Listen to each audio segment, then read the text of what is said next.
Assalamualaikum warahmatullahi wabarakatuh. Sebetulnya hari ini tuh saya pingin banget bikin video di depan rumah ya.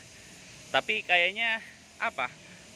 Kendaraan makin banyak nih. Jam segini saya memang telat bangun tadi habis sahur ya. Jadi sebaiknya kita kembali ke tempat biasa bikin video di mana yaitu di dalam mobil lagi. Nggak apa-apa ya.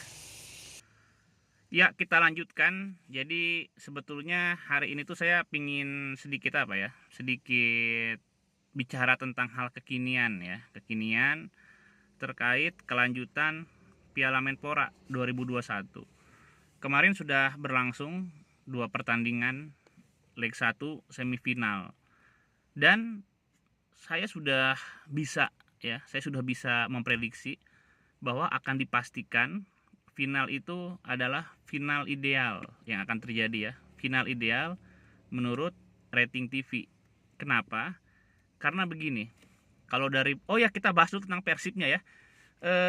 Dari beberapa diskusi saya sama temen, sebetulnya walaupun Persib lolos ya kemarin lawan Persebaya, terus kemarin leg 1 semifinal juga menang lawan PS Sleman, itu banyak yang bilang ya Persib gede milik aja gitu ya, gede milik. Waktu lawan Persebaya banyak yang memuji gitu, bobotoh ya, kalau kita lihat timeline banyak bobotoh yang memuji, bahkan terkagum-kagum sama racikan atau formulasi Aji Santoso, terutama tentang pemain mudanya gitu ya.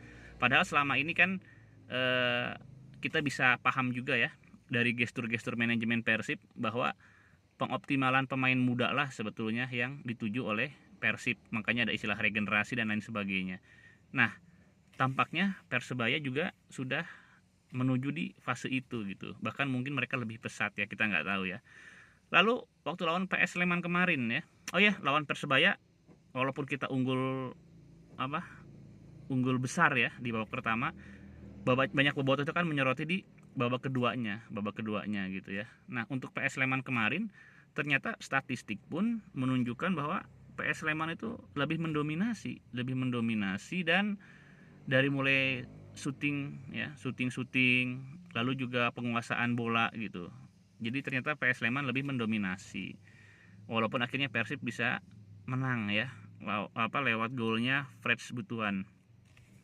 Jadi saya katakan sebetulnya walaupun tidak memuaskan tapi Persib sudah on the track gitu ya, sudah on the track. Banyak yang bilang Persib itu gede milik, ya nggak apa-apa, dalam sepak bola gede milik itu berpengaruh ya, karena memang banyak juga klub-klub bagus tapi dapat dikatakan miliknya kurang bagus. Mungkin seperti timnas Belanda ya, Anda tahu timnas Belanda, apalagi di awal-awal 90-an ya, lalu juga mungkin timnas Belanda waktu era 70-an ya, zamannya siapa, Johan Cruyff. Mereka tuh timnas Belanda hebat banget, tapi mereka gagal meraih Piala Dunia, kalah sama Jerman. Terus juga ya pokoknya gitulah, timnas Belanda ya miliknya jelek gitu. Sampai sekarang timnas mereka juga belum pernah sekalipun mencicipi Piala Dunia.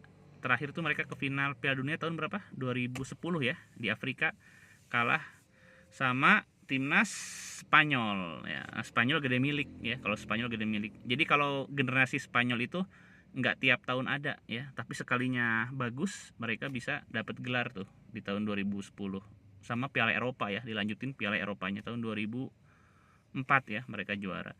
Oke, kembali ke Persib teman-teman. Terlepas dari gede milik dan lain sebagainya, saya sih sudah memprediksi bahwa Persib akan melaju ke final gitu ya. Asumsinya simple, kan kita bisa pakai statistik juga. Statistiknya maksudnya bukan statistik per pertandingan, tapi komparasi leg ini ya, dibandingkan dua leg nanti berikutnya itu di mana, di Solo ya. Persib akan main di Solo dan pertandingan pertama sudah dimenangkan gitu. Jadi kalau misalkan Persib main aman dan lain sebagainya nanti, apalagi kan pelatihnya juga bagus, pemain kita juga nggak jelek-jelek amat gitu. Bahkan mungkin pemain kita juga salah satu yang materinya paling bagus ya di Piala Menpora. Ya harusnya kan leg 2 itu kita juga bisa melewati dengan baik ya. Leg kedua lewati dengan baik ya, minimal draw, kita bisa lolos ke final. Jadi saya dalam konteks ini menganggap satu tempat di final itu milik Persib ya. milik Persib 1. Nah, berikutnya kan kita bicara tentang lawan di final antara PSM atau Persija ya. Dan tadi saya katakan ini adalah final ideal. Kenapa? Karena siapapun lawan Persib di final itu sudah pasti final ideal ya. Final tidak ideal akan terjadi kalau PS Sleman yang ke final gitu loh. Jadi tanpa mengecilkan dan lain sebagainya, enggak ya. Ini kan opini pribadi, enggak apa-apa ya. Jadi final tidak ideal akan terjadi justru ketika Persib gagal mengatasi PS Sleman di semifinal. Tapi kalau misalkan Persib yang lolos ke final, itu siapapun lawan di final nanti sudah pasti final ideal. Pertama kita bicara kalau misalkan lawannya Persija. Wah, kalau lawannya Persija mah ini udah jelas yang ditunggu-tunggu sama TV ya, sama televisi. Karena ini kan merupakan final ideal menurut rating TV ya. Dari rivalitas, lalu juga sejarah kedua klub beberapa tahun terakhir gitu ya. Ini sudah pasti akan ditunggu-tunggu oleh para supporter ya, dan berhubung tidak pakai penonton ya, pertandingan nanti kan masih belum boleh pakai penonton. Kayaknya udah diprediksi bahwa rating akan berpihak sama siaran televisi atau mungkin yang streaming dan lain sebagainya akan diuntungkan gitu ya. Nah, itu kalau Persija yang lolos. Lalu kalau misalkan PSM yang lolos sama aja ya.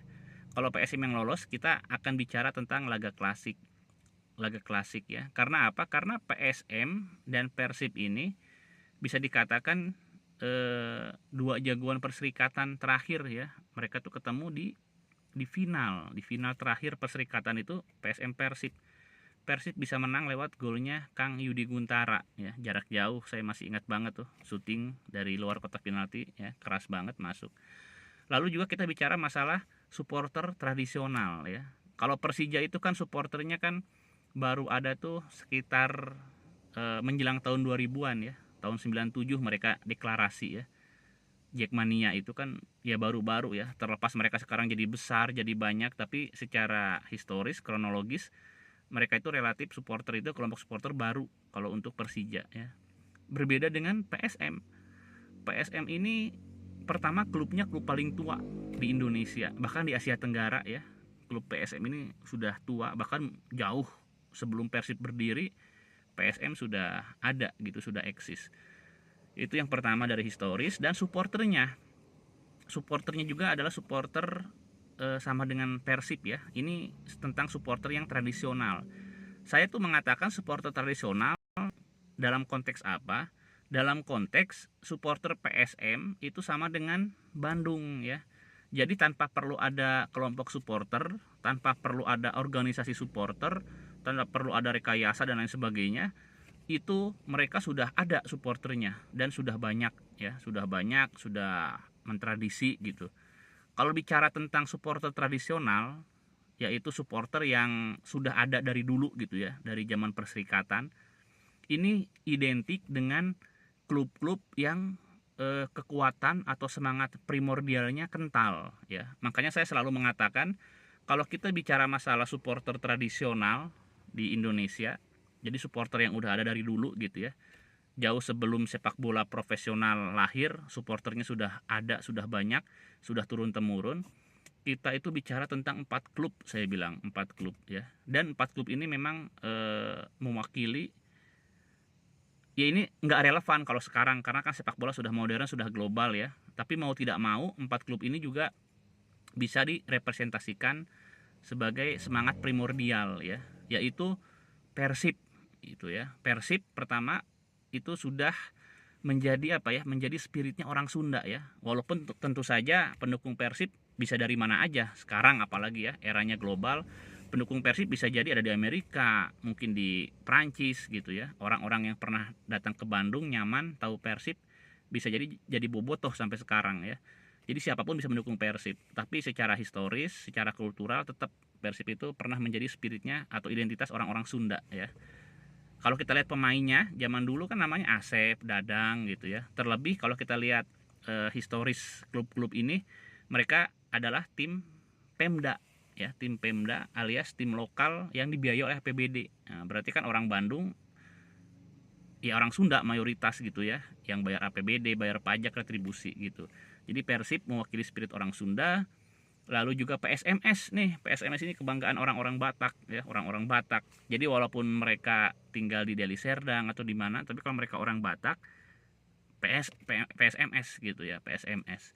Lalu berikutnya adalah Persebaya ya, ini orang-orang Jawa. Nah, Jawa Timur memang agak unik Jawa Timur itu. Jadi berbeda sama daerah-daerah lain yang walaupun banyak klubnya, tapi biasanya mereka itu mendukung tim di ibu kota provinsi ya. Kayak di Jawa Barat nih, ada Persikabo, ada PSB ya, Persikabo Bogor, PSB Bogor. Bahkan dulu ketika Jawa Barat belum pisah sama Banten ya, kan Tangerang juga masuk ke Jawa Barat dulu ya. Persita Tangerang, Persikota Tangerang, lalu juga ada PSGC, ada Persikap ya.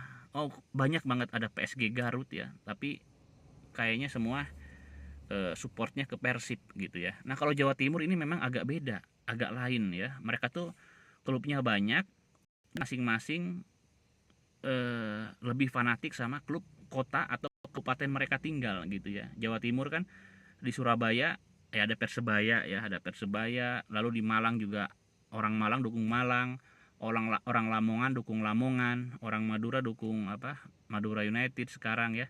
Orang Pasuruan dukungnya Persikapas gitu. Jadi nggak bisa diartikan kalau orang Jawa Timur mendukung Persebaya gitu, nggak bisa diartikan begitu. Tapi kita tahu gitu bahwa yang namanya bonek dari dulu sudah ada dan sangat militan gitu ya teman-teman. Itu dia tentang Persib orang Sunda, PSMS orang Batak, Persebaya orang Jawa Timur ya, ya orang Surabaya sebetulnya ya, nggak bisa disamaratakan, tapi mereka sudah ada dari dulu gitu ya. Dan bonek banyak banget kan, banyak banget. Udah sering mereka tuh menginvasi ibu kota, menginvasi kota-kota di mana Persebaya main gitu. Dan PS ini adalah representasi atau bisa dikatakan mewakili identitas kebanggaan spirit orang-orang Bugis ya, orang-orang Bugis, orang-orang Makassar gitu. Jadi nanti kalau misalkan yang terjadi final antara Persib dan PSM, tetap menarik dari sisi kultural, gengsi dan lain sebagainya gitu.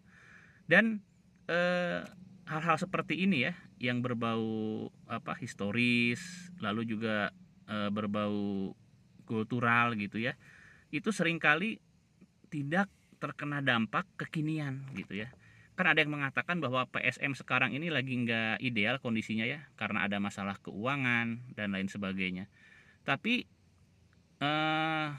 nggak terlalu berpengaruh sebetulnya ya. Jadi anggap materi pemain tidak terlalu bagus gitu, lalu kondisi keuangan tidak terlalu bagus gitu ya, tapi tetap yang namanya PSM adalah PSM. Kalau ketemu Persib itu pasti menarik. Ini adalah duel tim besar yang pernah merajai perserikatan gitu ya.